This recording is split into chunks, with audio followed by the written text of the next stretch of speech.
바울은 19장 21절에서 자기가 이제 마지막을 예루살렘으로 향하는 것을 결심합니다. 예루살렘에 이렇게 헌금을 모아가지고서 그쪽으로 가는 것을 결심하는데 제자들과 사람들은 그 일들을 말립니다. 그로 가면 굉장히 큰 어려움을 당할 것이 뻔합니다. 가지 마십시오라고 하지만 바울은 결단을 하고 그 길로 갑니다. 그래서 드로아에서 빌립보에서 드로아로 해서 아시아 쪽으로 이렇게 쭉 내려가려고 하는 과정 가운데 있습니다. 그래서 지난주에는 우리가 드로아에서 유두고가 살아나는 기적들을 경험했고 이제 13절부터 15절까지 보면 장소들이 또 이렇게 쭉 나옵니다. 이렇게 마돌로메로 가서 이제 밀레도에 이뤘다라고 표현하고 있습니다.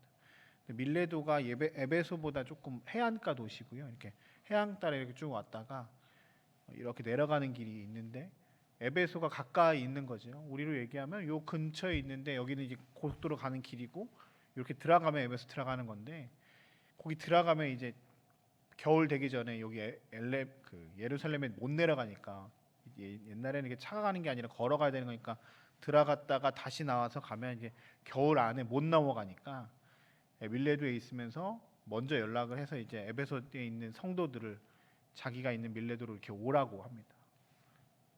그리고 그 장로님들과 함께 마지막 설교하고 함께 교제하는 것과 함께 이제 예루살렘으로 넘어가려는 과정 가운데 있는 상황입니다. 그리고 오늘 우리가 읽은 본문은 이제 에베소에서 온 장로님들, 그 교인들과 교제하고 말씀을 전하는 내용이 오늘 본문의 내용입니다. 17절부터 31절, 35절까지가 바울이 전하는 말씀의 내용이고요. 오늘 우리가 읽었던 본문은 그 초입 말씀의 초입이 되는 것입니다. 오늘 말씀에서 저는 두 가지 단어로 하나님의 은혜를 함께 나누려고 합니다. 첫 번째는 18절에 나오는 항상이라고 하는 단어였습니다.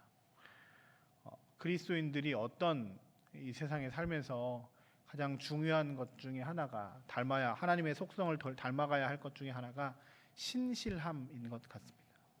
저는 이 하나님의 신실하심이 참 귀하고 감사합니다.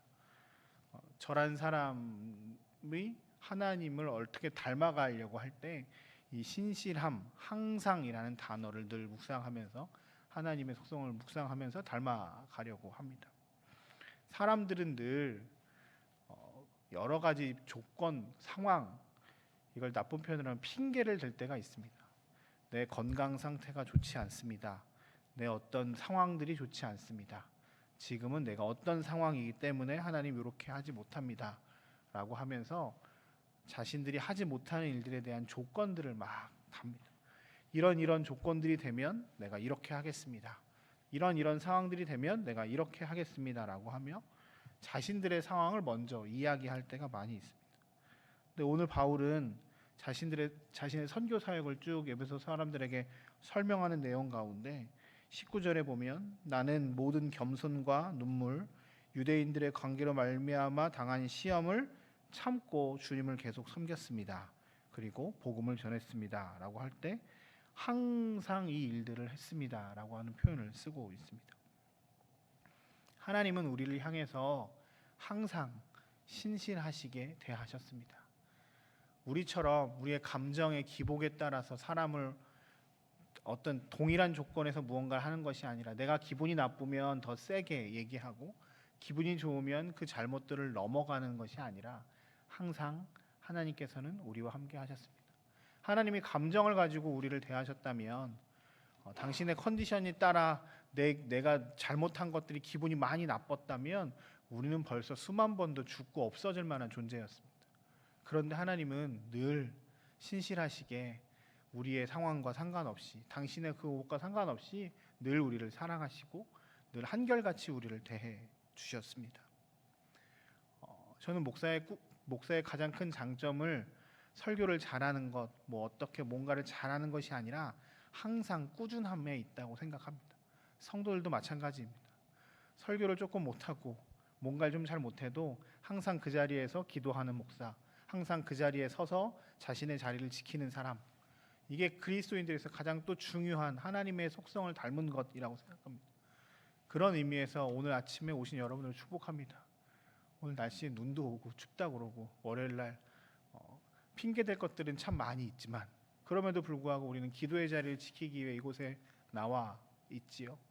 하나님께서 이렇게 항상 같은 자리에서 우리의 맡겨진 사명들을 감당하시는 여러분들에게 크게 기뻐하시고 복 내려 주시기를 소망하고 기도합니다.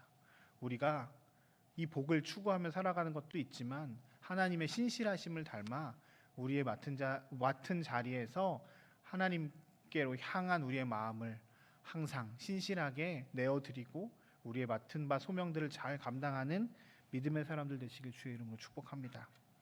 두 번째 오늘 말씀을 통해서 저는 두 번째 단어로 거리낌이 없는이라는 20절의 단어에 집중했습니다.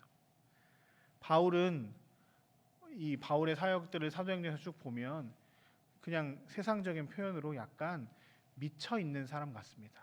복음에, 말씀에, 예수에 확 빠져서 다른 것은 아마 보이지 않는 것 같습니다.